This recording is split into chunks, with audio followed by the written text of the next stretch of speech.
I'm a pilot of the F-16 fighter jet. There's almost no spot we can't cover. Every missile hits its target. Oh, in some directions, we are getting very close. There is also a live person sitting there who also does not want to die. This was a well-planned operation. We can hack a small provider in Russia. If we fail, our bomb will land in someone's window.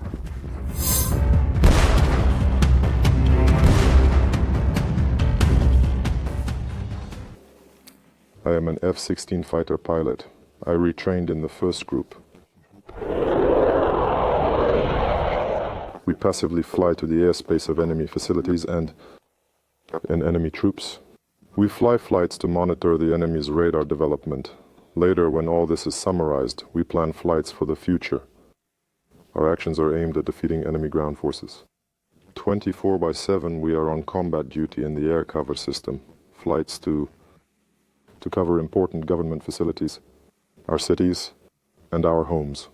As for real combat work, almost every day we carry out more than 1 or 2 flights to destroy the enemy. Behind the line of a combat unit on the territory of the Russian Federation, on the territory temporarily occupied by the Russians, some forces are allocated to cover these, so to speak, packages, as we call them. We carry out flights to cover our other combat swarm brothers, MiG-29, Su-27, Su-24, Su-25 now. We have received quite a good reinforcement in the form of French aircraft, which also help us a lot. We can say that aviation is reaching the level that is desirable, the level we saw abroad when we studied there. New principles, new approaches in planning, in reconnaissance, in performing these tasks. Well, as I said, 24 to 7 months of combat duty at designated airfields and operational airfields. This network is now quite well developed, and there are almost no points that we cannot cover. We work in close cooperation with the air defense forces. We do not have the desired number of these ground forces and means to repel massive attacks. We operate in places where they cannot simply cover. The effectiveness of the use of Western equipment, both ground and air, is generally very high. Is very high, so to speak. Almost every missile hits the target. When I say almost everyone, I mean almost everyone. It's not 4 out of 8, it's more than 80% of the missiles we fire hit their target, and they destroy both checkers and bloody missiles, whether sea-launched, air-launched, or land-based missiles. We know the targets in advance, and our intelligence is working quite well, even though the media has been saying that we do not receive any intelligence data. I can say that our intelligence forces are very quick to adapt. We get all this data. The data is quite relevant. Then we start planning then comes the planning for the targeting. Now we have a situation where if Su-24 bombers are flying, they have a task to hit. Ground targets is more, so to speak, in operational depth. We perform tasks simultaneously to hit ground targets in tactical sense. Similarly, both MiG-29 and Su-27s perform the same kind of strikes. With the arrival of Western equipment, the situation with the performance of tasks to destroy air cover has somewhat improved. We have slightly different weapons, better weapons. The Russians also realize this in some areas. We are getting very close. This has never happened before. We can see from their actions that they are starting to withdraw. They are afraid to approach us. There is also a living person there who does not want to die. And by their actions, we can see that they are well aware of this. They know the approximate technical characteristics of our weapons. They know where to approach, where to retreat. We also use all these gaps. We know where to approach, where to move away. We know how to organize our combat formations to ensure that other air forces can fulfill their missions as efficiently as possible. We know where to effectively approach in order to provide cover, the same MiG-29, Su-27. In principle now, the picture is somewhat improving. It is improving a bit. looking at all these obstacles that are happening now, both politically and in the media, we are just doing our job. And our job is to protect our home. That's why we use everything. Oh, well, it's not a secret anymore. Probably everyone has seen this bunch of videos of our aircraft being used in combat. And for some people, for more so-called experts, or those who understand something about aviation, they understand who plays what role. If you look at this situation, then even when you hear that there is an air raid somewhere in Russia, you have to understand that it's not just that there are 10 drones flying over there and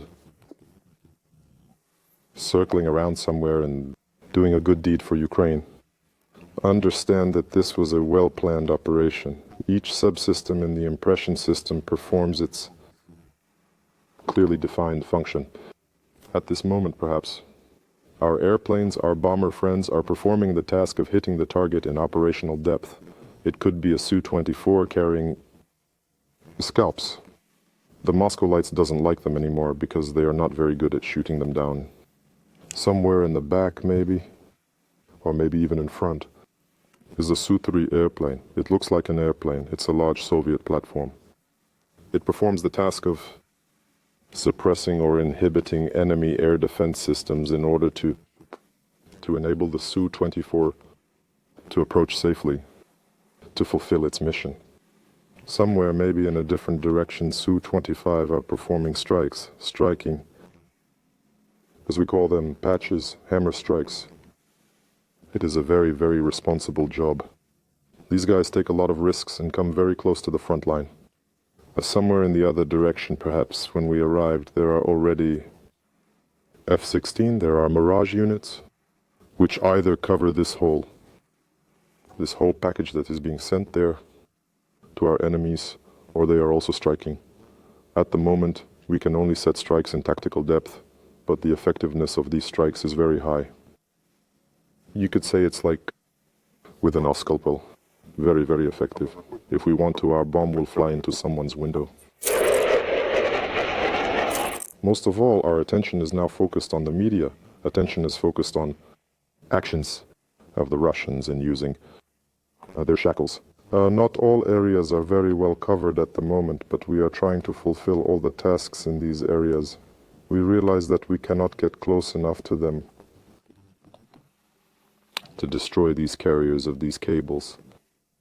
But some complex work is being done. We are installing electronic interference in the operation of these cables. We are working on optimization of the radio-electronic field and the detection field of these media and the cables themselves. We clearly know and understand that the available quantity of Western-made combat equipment is not sufficient. We have repeatedly raised the issue of increasing the number of these facilities. Now we have set, in my personal opinion, some areas suffer from this a little bit because it is simply physically impossible to set up this process there, to customize this process there. Our defense forces are doing a very, very hard job there, who are constantly counteracting both the carriers and the means of destruction themselves. When we were in Denmark, we had a big debate of data protection and the protection of information provided by our partners. And even with Moonfish, we were discussing all this. I was at that time, I was already planning to be appointed as deputy. We discussed this issue of information protection, and in principle, we came to the correct conclusion that we had to build a team and a unit that would be one of the most secure in Ukraine. And now all the procedures that we have in place, I think we have a level that even some units of the Ministry of Defense and the General Staff do not have the same procedures that we have in our unit. We have such a team that if we want to, we can hack a small provider in Russia, but our work is quite different right now. It's not just the planes that came, it's the team that came which was handpicked. It was a constant struggle for some of the servicemen we knew we needed, who would help us in establishing our unit. The team that pulls off this whole titanic work is not only the flight crew, it is the engineering staff, it is the units that are engaged in continuous planning, intelligence units. Even I'm not sure if there are any other, in other aviation units, there are dedicated units of information technology that we have. We are constantly working to improve our level. We are constantly working to ensure that the information provided to us by our partners is used only in our interests. With the recent events of the awarding of the highest title in Ukraine, Hero of Ukraine, the highest rank in Ukraine, the Hero of Ukraine, I personally had the following experience. And I can only say that maybe 10% of joy, but 90% of sadness, just because it was a title he received too late. This title with a prefix posthumously. The whole staff, our entire team took it very, very well, but, well, in the eyes, because we are one big family, and you can see in the eyes of other soldiers that against this background, when you see that some perhaps politically biased or not biased people are using everything for their own purposes, I personally think that this is unacceptable. First of all, it undermines confidence in the armed forces. It destroys, so to speak, the memory of this serviceman, of the hero of Ukraine, of our friend, comrade, brother, with whom we cried and laughed, and it is simply unacceptable when such topics are used to achieve some kind of, certain perhaps political, perhaps personal interests.